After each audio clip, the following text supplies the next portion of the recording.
वह चाहता था कि सरकार उससे सीधे बातचीत करे, लेकिन हम उसे खुलेआम नहीं बुला सकते। फिर भी हमें इसे संभालना होगा। कितने दूर है ये दिन, अब तो पहुंच गए हैं। नमस्कार दोस्तों, कल्पंतु के लिए कंबा शारदे तीप का 15 बजे। Yeah, I'll be home soon. Miss you. We shall overcome someday. That was a close one. Tell me about it. Mummy, बस कुछ घंटे और श्रीनगर पहुंचते ही कॉल करूंगा। ठीक है बेटा।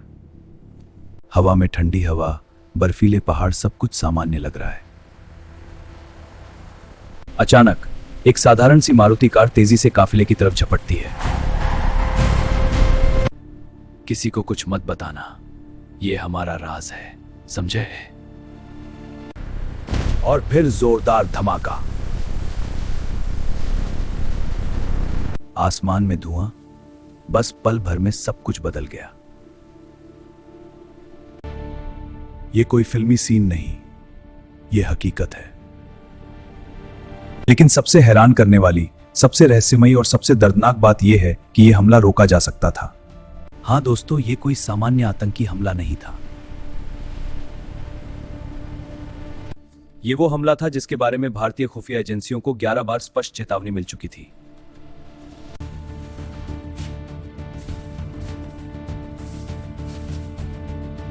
जैश ए मोहम्मद के किसास मिशन की प्लानिंग की खबरें आ रही थी। हाँ, हमारी रणनीति यहां से शुरू होती है। विस्फोटक योजनाएं तैयार हैं। फिर भी क्यों नहीं रोका गया? क्या यह महज लापरवाही थी या कुछ छुपाया गया? आज इस डॉक्यूमेंट्री में हम खोलेंगे पुलवामा हमले की वो अनकही सच्चाई, जो आपको रुलाएगी, चौंकाएगी और सोचने पर मजबूर कर देगी।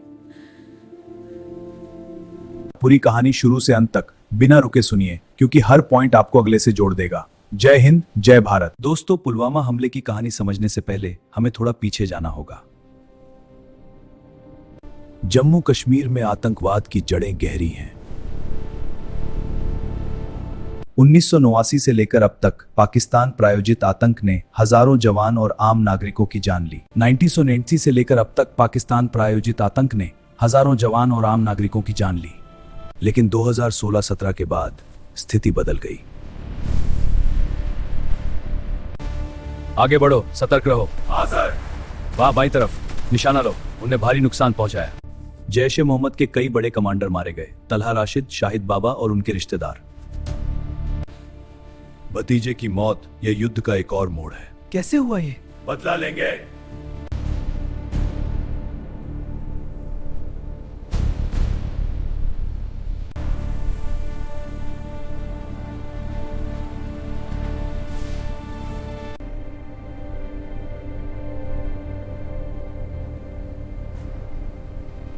यह मिशन 2018 में भी चला था, लेकिन 2019 में और खतरनाक रूप ले लिया।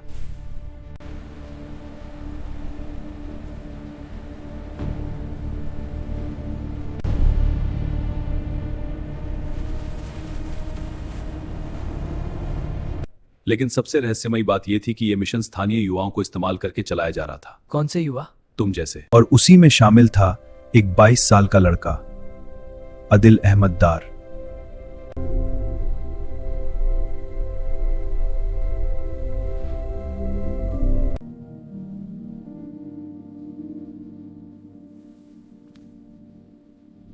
दो 2016 से 2018 के बीच तुम्हें 6 बार हिरासत में लिया गया।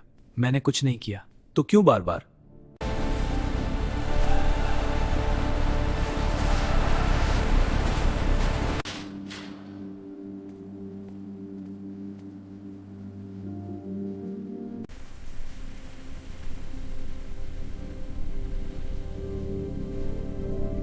परिवार को पता भी नहीं चला कि वो जैश ए मोहम्मद में शामिल हो चुका है। शाहिद, तुम अब शाहिद बाबा ग्रुप के सदस्य हो। जी सर, मैं तैयार हूं। शाहिद बाबा के बाद तुम मेरे साथ काम करोगे। ये देखो, हम यहीं से शुरू करेंगे, फिर हम इधर बढ़ेंगे। समझ गए? समझ गया। मुद्दस्सिर, वही जो 2017 में लेथपोरा सीआरपीएफ कैंप अटैक का मास्टरमाइंड था।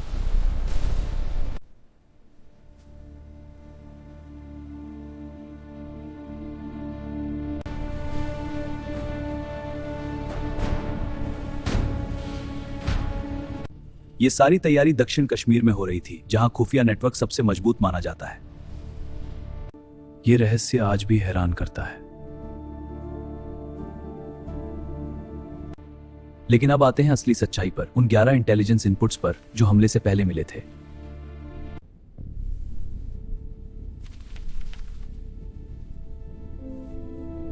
ये इनपुट्स इंटेलिजेंस ब्यूरो मल्टी के जरिए शेयर किए गए थे। मैक्स से क्रॉस वेरीफाई करें। कश्मीर पुलिस को अलर्ट भेजा गया, मैक्स से कंफर्म है। आइए एक एक करके समझते हैं, क्योंकि हर इनपुट अगले से जुड़ा था।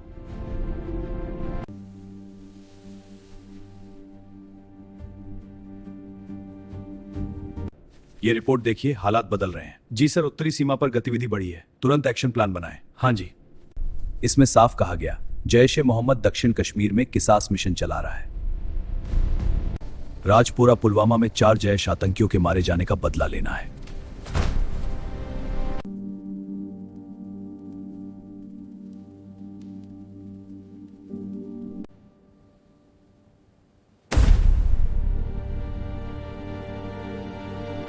खुफिया एजेंसियां पहले से जानती थीं कि बदला लिया जाएगा।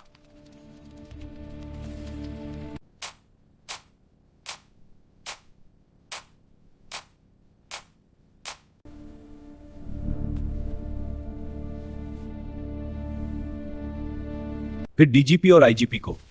हाँ, रिपोर्ट ए में एलओसी पर एक्टिविटी है। रिपोर्ट बी से क्रॉस चेक करें, श्रीनगर सेक्टर वल्नरेबल है।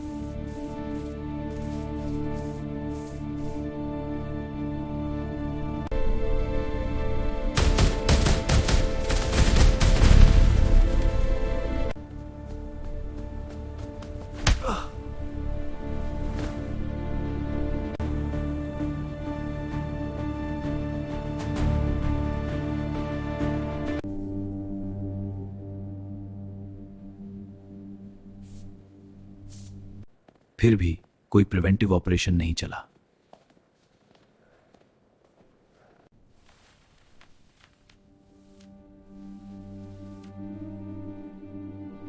अब खबर आई कि शोपिया में एक विदेशी मर्सिनरी स्थानीय युवाओं को ट्रेनिंग दे रहा है, इसलिए हमें और तेजी से तैयारी करनी होगी। ये आईडी के हिस्से हैं। सर्किट को ठीक से जोड़ना सीखो। अब ग्रेनेड पिन खींचो और इस तरफ ध्यान दो, वरना तुम मर जाओगे।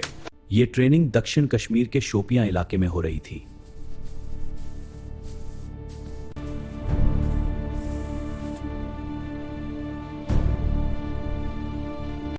इनपुट सीधे आईडी अटैक की तरफ इशारा कर रहा था,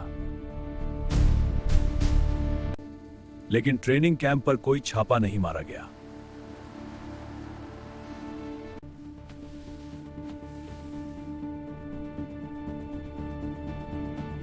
अवंतीपोरा पुलवामा क्षेत्र में 20 तक स्थानीय युवा और विदेशी मर्सिनरी सक्रिय। स्थानीय और विदेशी भाई, हमारी रणनीति पर चर्चा करें। Yes, the network is ready, we strike at dawn. ठीक है, तैयारी पूरी करो। यह राजमार्ग हमारा मुख्य रास्ता है, लेकिन चेक पॉइंट्स हम सुरंग से जा सकते हैं। सुरंग सबसे अच्छा है, कम जो। ठीक है, यही प्लान है।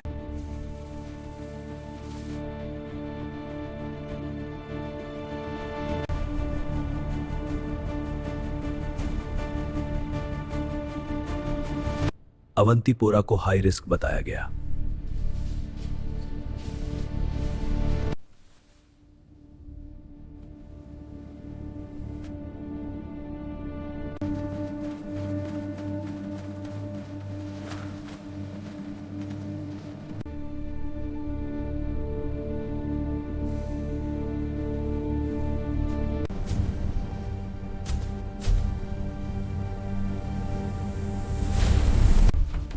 अब एक और इंटेलिजेंस इनपुट आया, लेकिन यह पहले से कहीं ज्यादा गंभीर था। 2-3 विदेशी आतंकवादी अवंतीपोरा क्षेत्र में पहुंच चुके हैं। आप मुझसे खान ग्रुप के साथ जुड़े हुए थे। इंटेलिजेंस रिपोर्ट में साफ लिखा था, एक बड़ा फिदाइन हमला करने की खास टास्क दी गई है। रिपोर्ट में यह भी बताया गया कि इस ग्रुप का संपर्क शाहिद बाबा ग्रुप से भी था, यानी नेटवर्क एक से ज्यादा मॉड्यूल में काम कर रहा था। रिपोर्ट में यह भी बताया गया कि इस ग्रुप का संपर्क शाहिद बाबा ग्रुप से भी था, यानी नेटवर्क एक से ज्यादा मॉड्यूल में काम कर रहा था।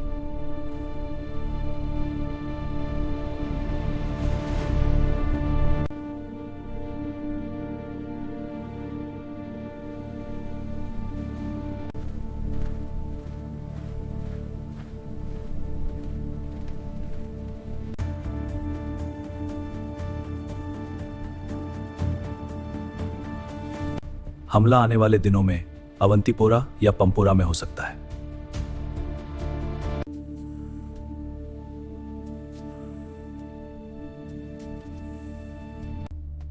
टॉप ऑफिशियल्स ने बाद में माना कि ये इनपुट एक्शनेबल था। हाँ, खुफिया रिपोर्टें इस पर सहमत, तो हम इसे आगे बढ़ाते हैं। अगर फॉलो किया जाता तो हमला रुक सकता था।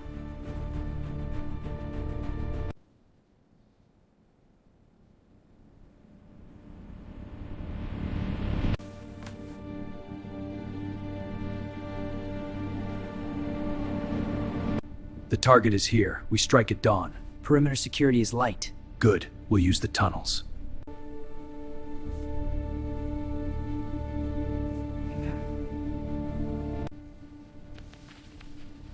Threat confirmed. Initiating lockdown.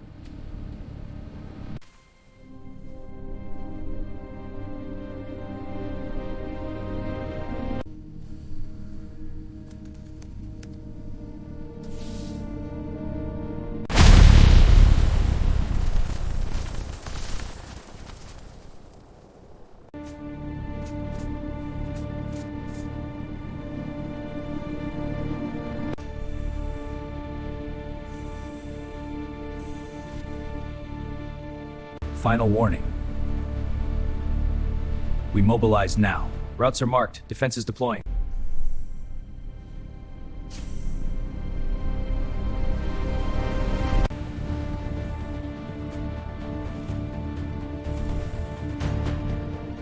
Alert confirmed. Sector 7 is vulnerable. Understood. Rerouting patrols now. Good. Monitor for changes. On it.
चौदह फरवरी की सुबह जवान बसों में।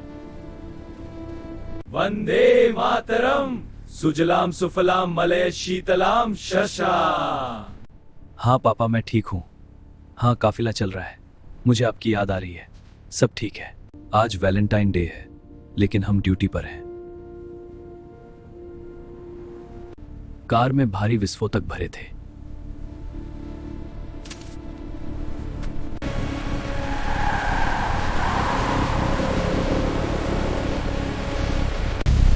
फिर एक भीषण धमाका हुआ।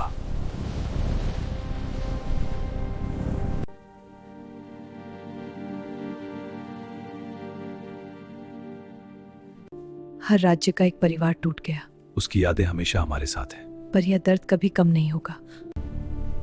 लेकिन सबसे रहस्यमयी बात, क्या है ये? स्क्रीन पर देखो। हमले के कुछ घंटों बाद एक वीडियो सामने आया। मैं आदिल अहमद दार हूं। हम अपनी आवाज उठा रहे हैं जुल्म के खिलाफ। हम रुकने वाले नहीं हैं। मैंने किसास मिशन पूरा किया। हजारों जैसे मैं तैयार हैं।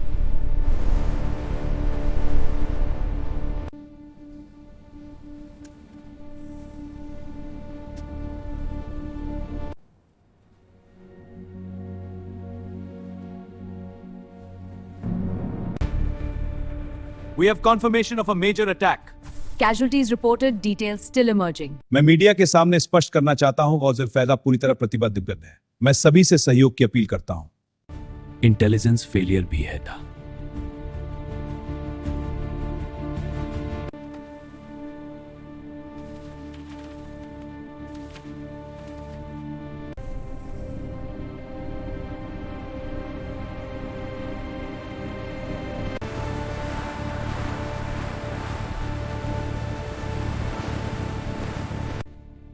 लेकिन संसद में अलग बयान। हाँ, लेकिन राष्ट्रीय सुरक्षा सर्वोपरि है। ठीक है, आगे बढ़े। कोई इंटेलिजेंस फेलियर नहीं। मैं इस दस्तावेज को दोहराता हूं। कोई इंटेलिजेंस फेलियर नहीं हुआ है। मैं स्वीकार करता हूं कि एक खुफिया विफलता थी, लेकिन हम स्थिति को संभाल रहे हैं और जवाबदेही तय करेंगे। जांच पूरी हो रही है। उन्होंने कहा, हम ये नहीं जान पाए कि इनमें से कोई फिदायीन बन सकता है।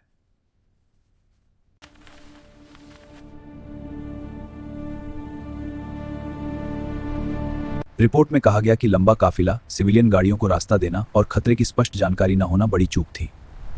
लेकिन केंद्र सरकार ने संसद में कहा, कोई इंटेलिजेंस फेलियर नहीं हुआ। एक तरफ रिपोर्ट इंटेलिजेंस फेलियर कहती है, दूसरी तरफ सरकार इनकार करती है।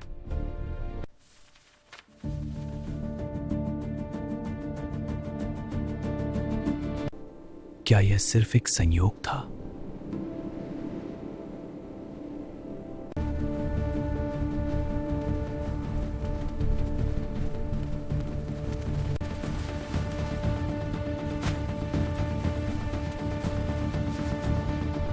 लेकिन बड़ा सवाल वही रहा, अगर उन्हें बाद में ढूंढ लिया गया तो पहले क्यों नहीं? पुलवामा हमले के बाद एनआईए ने बड़ी जांच शुरू की। हाँ, कश्मीर के नक्शों से सुराग मिल सकता है। सबूत इकट्ठा करो। जांच में 19 लोगों को आरोपी बनाया गया। हाँ, और ये सब कनेक्शन देखो। मुख्य आरोपी यही हैं। आरोपियों में जैश ए मोहम्मद का सरगना मसूद अजहर भी शामिल था।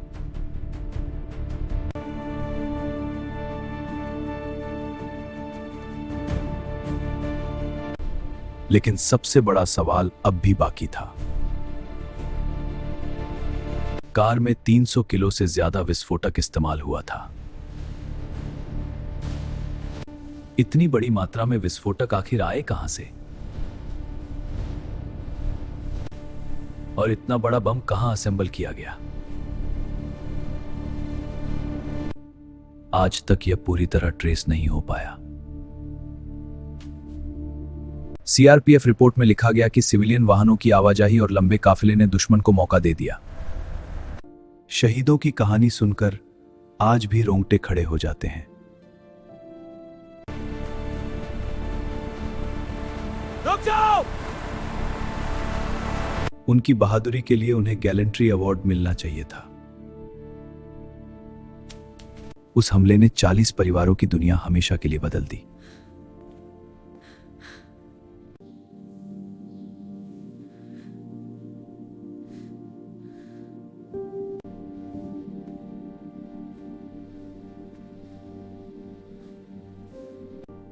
पापा ने देश के लिए जान दी है। लेकिन क्यों चेतावनियां अनसुनी रहीं?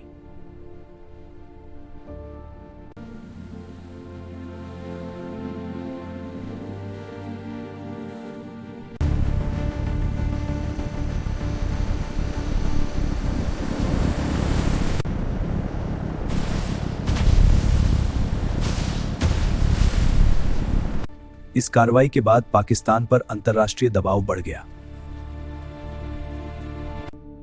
फिर भी कई सवाल आज भी अनुत्तरित हैं।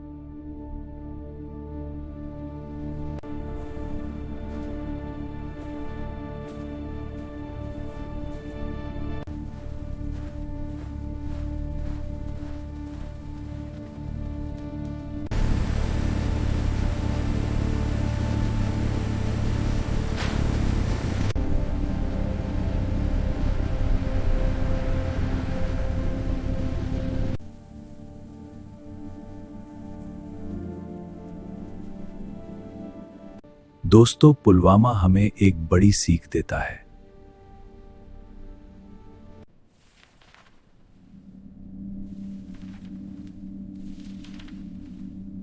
लक्ष्य की पुष्टि हो गई है। समय रहते एक्शन में बदलना जरूरी होता है। टीम तैयार है कमांडर।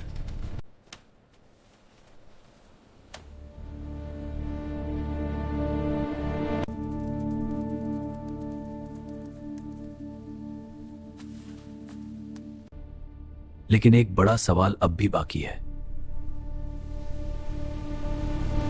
इतनी बड़ी त्रासदी के लिए जवाबदेही किसकी है?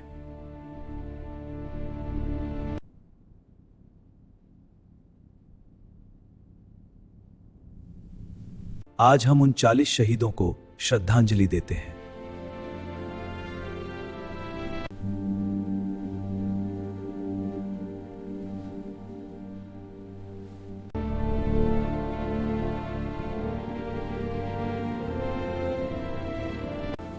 उनके बलिदान ने पूरे देश को एकजुट कर दिया।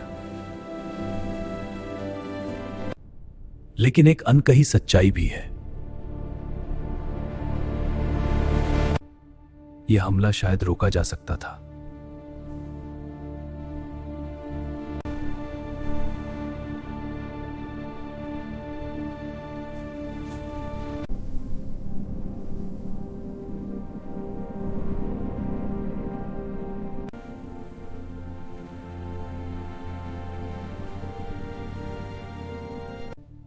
अगर आपको यह सच जानना था तो आपने यह वीडियो अंत तक देखा।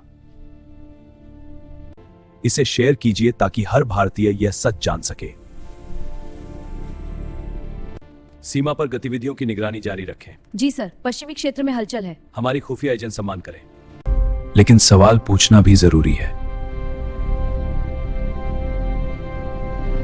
क्योंकि देश की सुरक्षा हर नागरिक की जिम्मेदारी है।